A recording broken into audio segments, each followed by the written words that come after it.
Welcome to the world of science fiction. Don't forget to like and subscribe so you don't miss new stories. Enjoy the listening. Jack, a sprightly and adventure-loving college student, was halfway through a solo hiking trip in the dense forests of Northern California when the unexpected happened. The air shimmered strangely, and a faint humming filled the clearing where he had stopped for lunch. As he watched, bewildered, a sleek, otherworldly spacecraft descended silently through the canopy, landing softly on the forest floor. Curious and cautiously optimistic, Jack approached the craft. The door hissed open, revealing not the hostile invaders of popular sci-fi, but rather a group of beings who looked surprisingly human, with an ethereal glow about them. "Hello, human," the lead alien, a tall, lean figure with silver hair and piercing blue eyes, greeted him warmly in perfect English. "I am Kale, and we come in peace from the planet Vayner." Jack, though taken aback, managed a shaky smile. Hi, I'm Jack. Do you guys always land in the middle of hiking trails?" A second alien stepped forward, her eyes twinkling with amusement. "Only when we find someone interesting. I'm Lyra, and we're here to learn, not to frighten." "You're not frightened, are you?" Jack chuckled, relaxing a bit. "No, more like intrigued. What brings you to Earth?" Kale exchanged a glance with Lyra before replying. "We seek understanding and connection. Our race values the essence of relationships in the cosmos. We're explorers of sorts." Lyra moved closer, her gaze curious. "And what about you, Jack? What do you seek out here in this solitude?" "Adventure, mostly," Jack admitted, sitting on a nearby rock. "And maybe a bit of peace from the chaos of college life." A seeker of peace and thrills. A fascinating combination, Kale noted, joining him on another rock. "We might have more in common than you think." A third alien, younger and more reserved, stepped out from the ship, joining the group. "Is he the one then? He doesn't look very extraordinary." Lyra laughed softly. "Sometimes, the extraordinary is hidden beneath the ordinary. Isn't that right, Jack?" Jack raised an eyebrow, intrigued by the comment. "Depends on what you mean by extraordinary. On Vayner, we believe everyone has something unique, something powerful within them," Kale explained. "We are here to find those special individuals who resonate with our values and can teach us about human emotions and connections." "So, you're looking for teachers? Or friends?" Jack asked, trying to grasp the full picture. "Both, actually," Lyra responded, stepping closer. "And perhaps something deeper. Connections that transcend the stars themselves." Jack smiled, a plan forming in his mind. "Well, why don't I show you around? I mean, if you're going to learn about humans, you might as well get the full Earth experience, starting with a hike in these woods." "That would be most enlightening," Kale agreed with a nod. "Lead the way, Jack," Lyra said, a note of respect in her voice. As the group set off into the woods, Jack leading with Lyra and Kale on either side, he felt an exhilarating sense of purpose. Here he was, a college student on a simple hike, now guiding alien visitors through his world.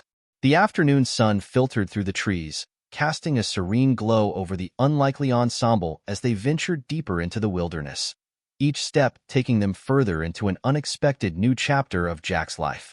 As Jack led the trio of aliens through the forest, the pathway narrowed and the conversation deepened.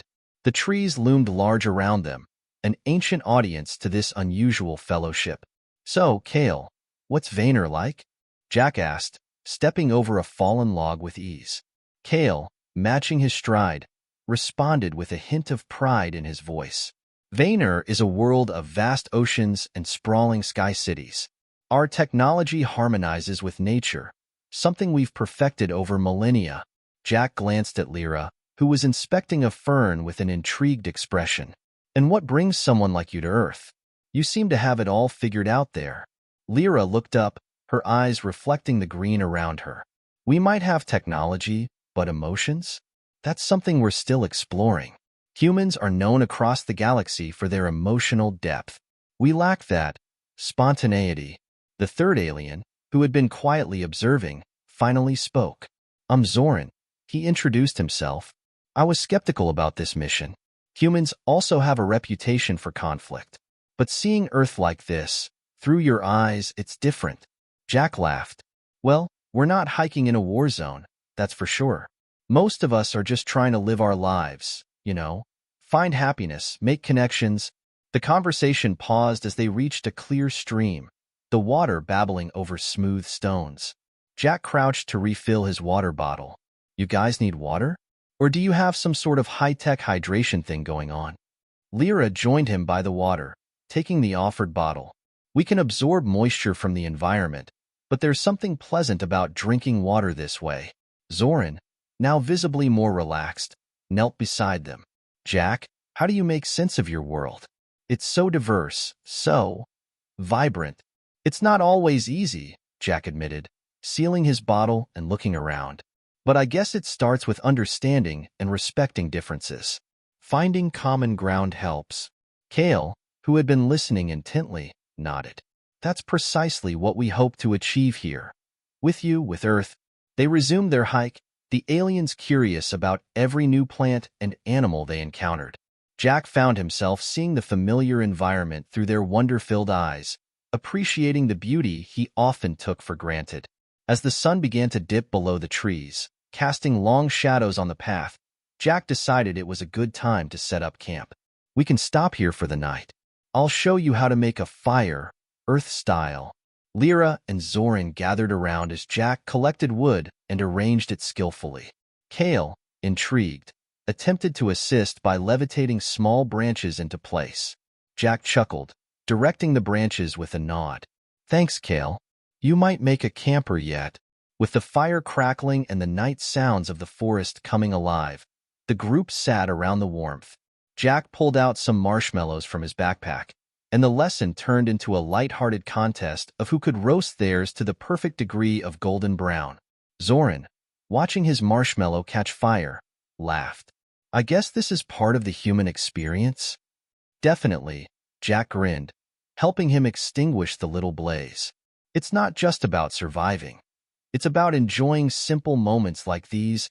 As they shared stories and toasted marshmallows, the barriers between them melted away like the sugary treats in their hands.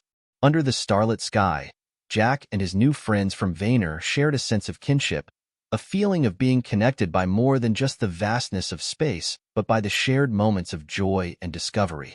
As dawn broke over the campsite, Jack stirred the embers of the fire back to life, while Kale and Zoran emerged from their sleeping arrangements, marveling at the morning mist that hung over the landscape. Earth mornings feel different, Zoran commented, stretching his arms towards the sky. Yeah, it's the humidity here. Makes the air feel thick, doesn't it?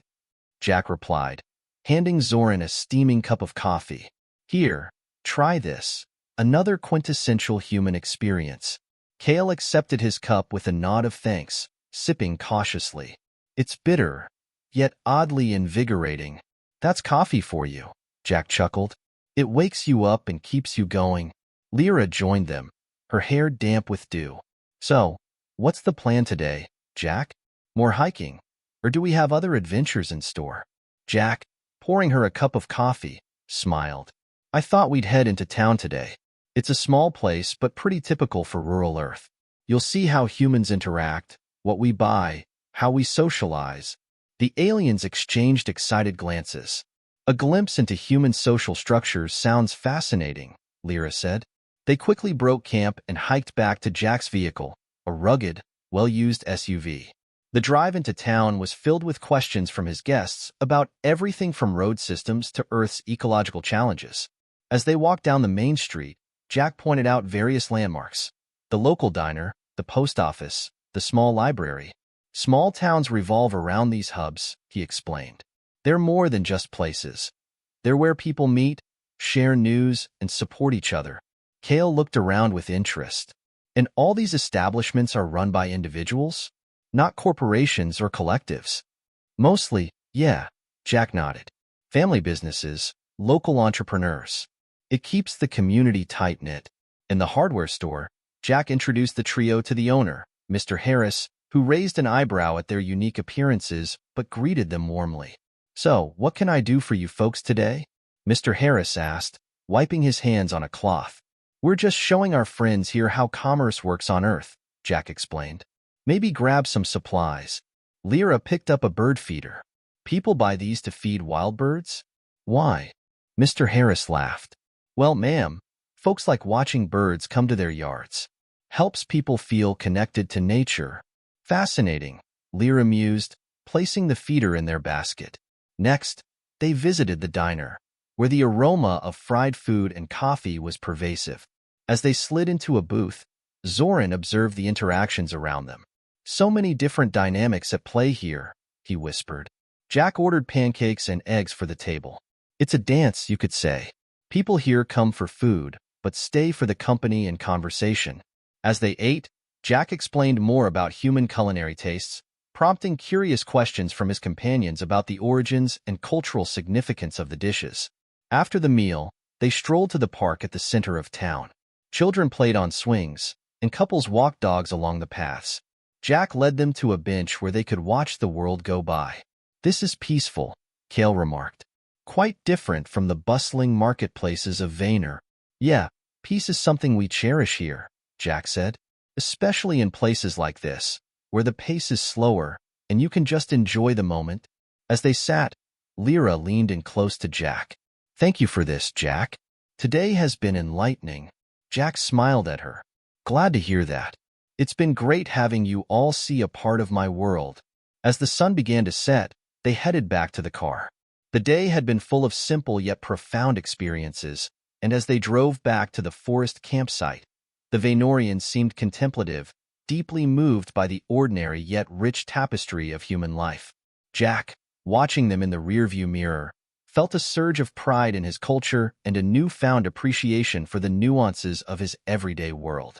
Back at their forest camp, the mood had shifted to a more reflective state after their day in town. As they gathered around a new campfire, the crackling flames providing a gentle backdrop, Jack decided to delve deeper into their discussions. So, what did you guys think of the town? Anything particular stand out to you? Jack asked, handing around freshly made hot cocoa. Lyra, holding her cup close, shared her thoughts first. I was struck by the personal interactions, how everyone seemed to know each other. It's different on Vayner. Our communities are more dispersed. Zoran, who had been quietly observing the human nuances, added, I noticed many expressions of what you call kindness. Small gestures, brief exchanges that seemed to hold much weight. Cale nodded in agreement. Yes, the subtleties of human interaction are quite complex. On Vayner, our communications are more direct, more structured. Jack smiled, stirring his cocoa. Humans thrive on connection, even in the smallest ways. Whether it's a nod to a stranger or chatting with a friend, those moments build the foundation of our society. The conversation paused as they listened to the sounds of the night. Jack then turned to Zoran, curious about his quieter demeanor. Zoran, you've been pretty quiet. What's on your mind? Zoran looked up, his eyes reflecting the firelight. I am trying to understand the balance here between nature and your communities. We Vaynorians have technology integrated into our environments, but here it seems more separate. That's a good observation, Jack acknowledged. We often struggle with that balance. It's not perfect, but we're learning to be better stewards of our planet. This sparked a new topic, and they spent the next hour discussing environmental ethics, comparing Earth's methods to Vayner's more integrated technologies. After the discussion, Jack suggested a night walk in the woods to show more of Earth's natural beauty.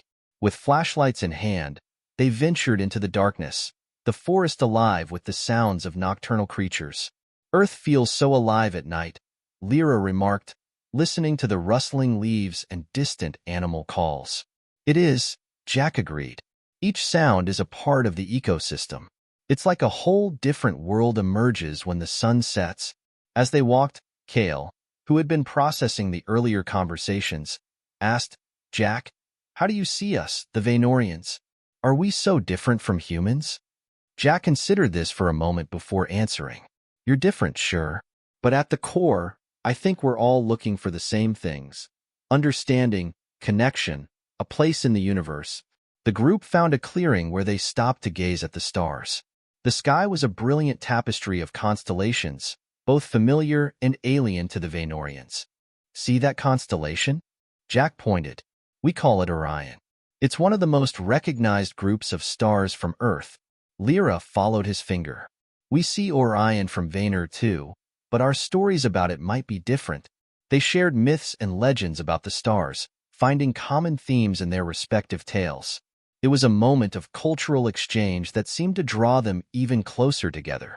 As they made their way back to the camp, Zoran mused aloud. Perhaps what makes us similar isn't just seeking connection, but also the way we look at the stars, wondering, dreaming. Exactly, Jack said, a smile in his voice. And whether we're from Earth or Vayner, that wonder brings us together. They returned to the fire, which had dwindled to glowing embers. As they settled back into their seats, the warmth of the fire seemed to echo the warmth growing between them. A newfound camaraderie based on shared experiences and the universal quest for knowledge and connection. The next morning, with the sunlight filtering through the tall trees, Jack and his alien friends sat around the remnants of last night's campfire, planning their day.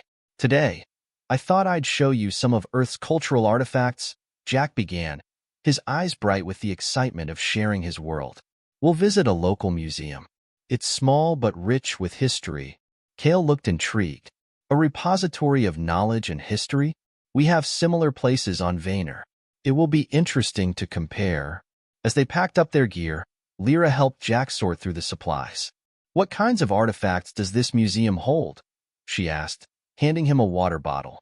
It's mostly focused on regional history, Native American cultures, the early settlers, and the natural history of this area, Jack explained as they loaded the SUV. The drive to the museum gave the group a chance to discuss the role of museums in preserving history. On Vayner, our museums are interactive, almost alive, with holographic records and virtual reality experiences, Zoran shared, clearly proud of his culture's advancements. That sounds amazing, Jack said. Ours are more traditional. Artifacts you can see, sometimes touch, and information plaques. It's about preserving the tactile and visual legacy. Upon arriving, they were greeted by the museum curator, Mr. Thompson, a man in his late 50s with a keen interest in intercultural exchange. Welcome, he beamed, shaking hands with each of them. We don't often have visitors from beyond the stars. The first exhibit featured intricate beadwork and tools from the local Native American tribes. Jack watched his friends examine each item with respect and curiosity. These artifacts are centuries old, he explained. Each piece tells a story of survival, of community.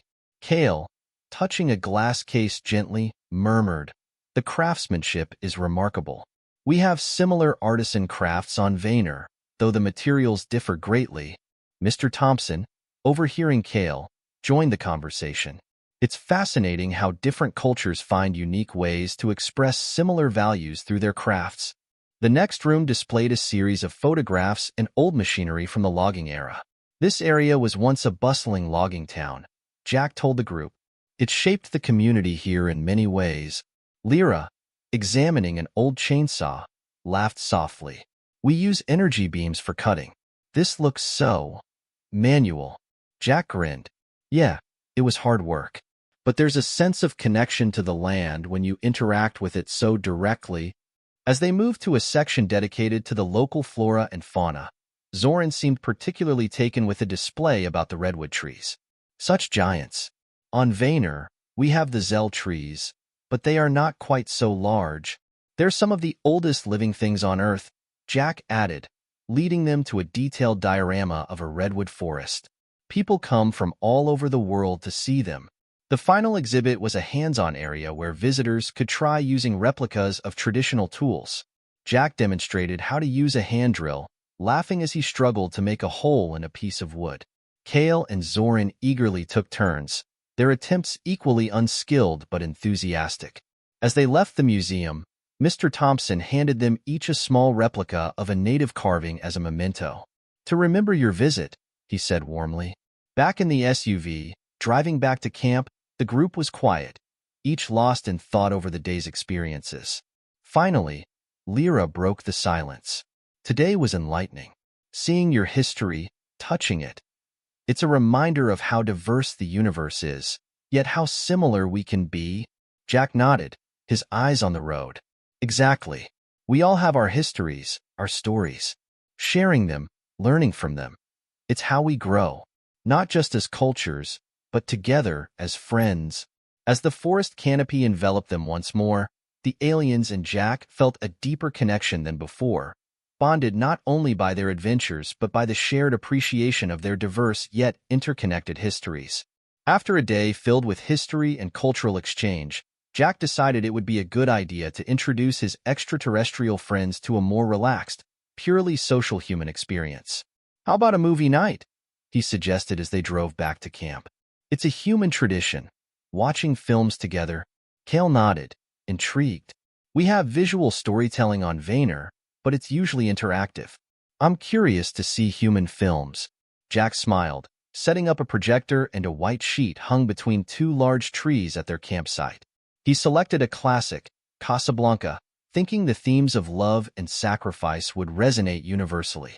As the film played, the aliens watched intently, absorbing every nuance they could from the flickering images and the dialogue.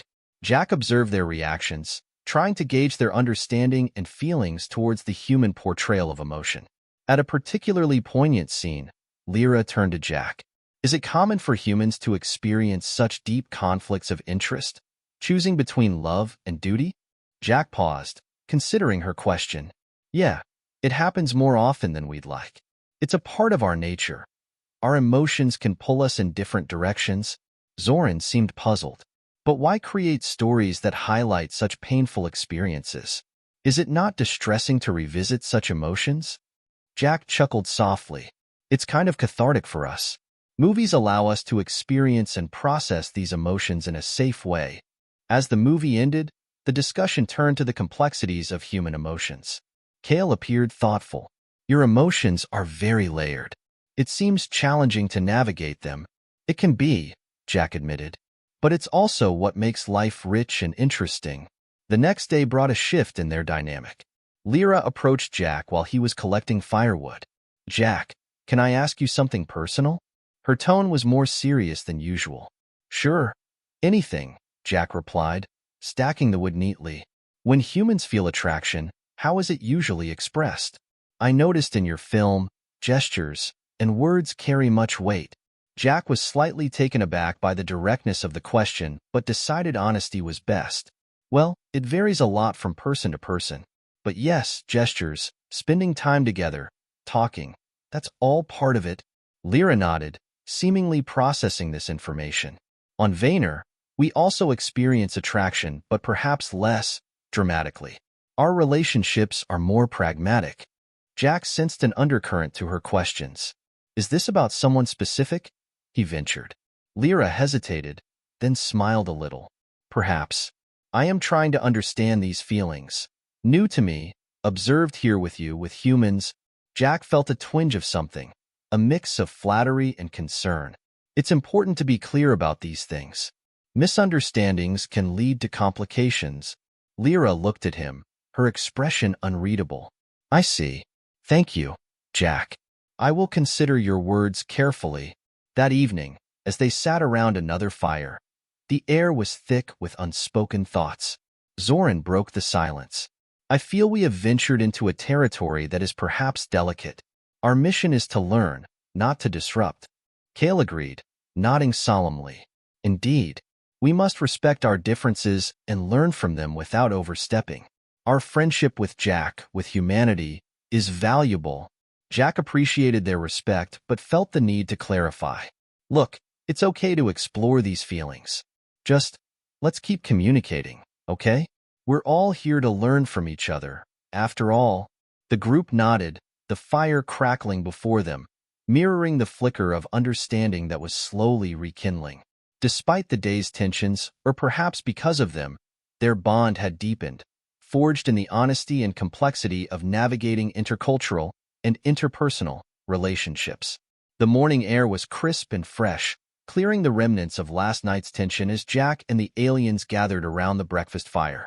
Jack decided to address the elephant in the room directly. "Last night got a bit intense," he started, flipping pancakes on a portable griddle. "I think it's important that we're clear about how we communicate with each other. Feelings, especially from different cultures, can get messy, Kale nodded, accepting a plate of pancakes from Jack. Your openness is appreciated, Jack. We, too, value clarity and wish to maintain the harmony of our group. Lyra, who had been quiet, added her thoughts. I apologize if my questions cause discomfort. I am here to understand, not to complicate. Jack handed her a plate, smiling reassuringly. No harm done, Lyra. Asking questions is how we learn. Just know that you can talk to me about anything, okay? The conversation lightened, and as they ate, Zoran proposed an idea. Why don't we spend today doing something purely fun? Something that doesn't involve too much deep thinking. Like what? Jack asked, intrigued. There's a lake nearby, Zoran suggested. A day of swimming and relaxation might be just what we need to restore our spirits. That sounds perfect, Jack agreed. Let's pack up and head out. Arriving at the lake, the group was struck by the serene beauty of the clear water surrounded by lush greenery. They spent the morning swimming and enjoying water games, with Jack teaching his friends how to skip stones and even trying out a makeshift raft.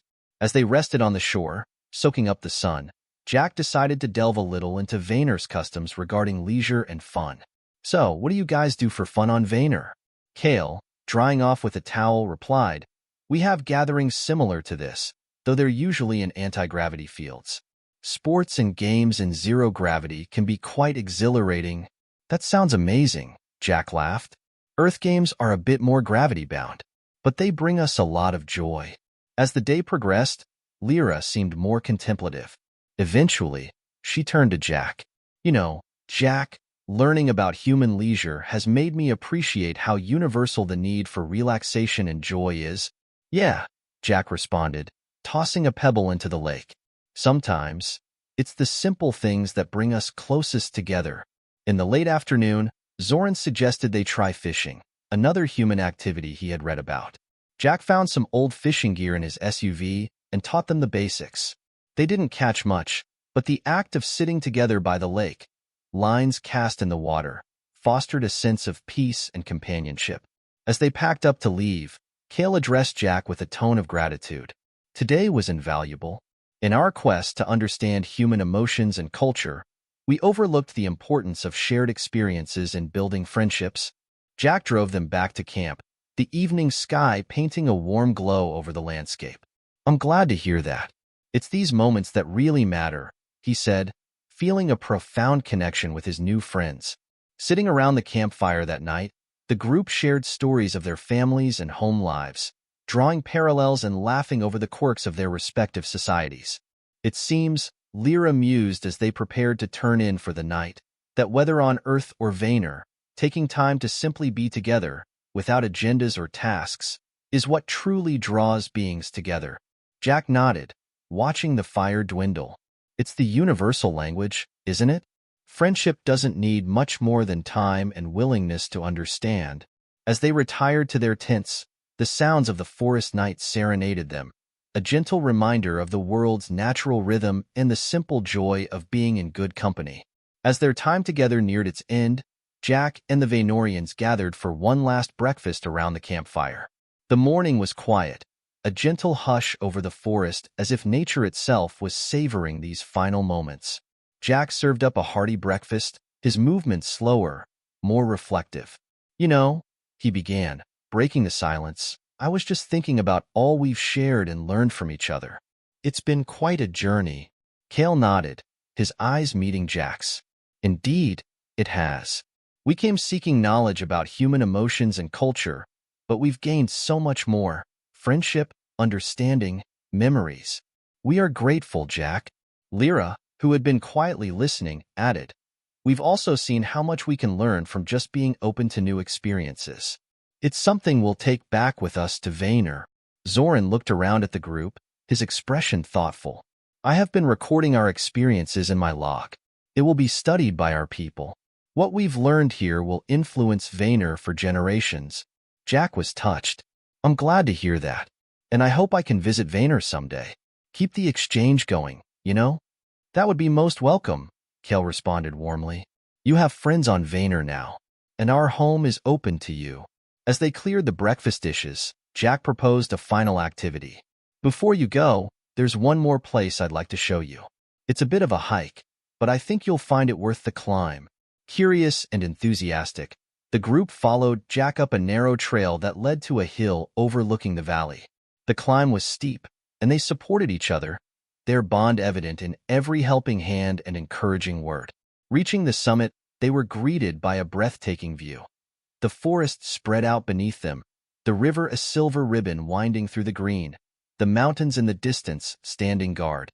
"This is beautiful," Lyra breathed, taking in the scenery. "It's one of my favorite spots," Jack shared. "I come here to think, to clear my head. I wanted you to see it, to share this piece of my world with you." They spent some time at the top, taking photos and sitting in contemplative silence, each person lost in thought about the days spent together and the inevitable goodbye looming ahead. As the sun began to set, casting golden hues across the landscape, Jack turned to his friends. "I guess it's time to head back. You've got a journey ahead of you." "Yes, but it's not a goodbye, Jack," Cale said firmly. "It's an until next time." "Until next time," Jack echoed, a smile spreading across his face. They made their way down the trail with lighter hearts, the setting sun warming their backs. Reaching the camp, they packed up the last of their gear into the spacecraft. Before entering the ship, Lyra hugged Jack, a human gesture she had come to appreciate. "Thank you, Jack, for everything." Jack hugged her back, then shook hands with Cale and Zoran. "Safe travels, my friends. And remember, Earth's not going anywhere. You're welcome back anytime." As the spacecraft lifted off, Jack stood watching, the dust settling around him as the ship disappeared into the sky. He turned and walked back through the forest, the words Lyra had whispered at the lake echoing in his mind. Friendship doesn't need much more than time and willingness to understand. Jack felt a profound sense of peace as he walked, the forest around him alive with the sounds of the evening. He was alone again, but the solitude felt different now, enriched by the presence and memories of his friends from Vayner. He knew this was just the beginning of a larger adventure, one that spanned beyond the stars.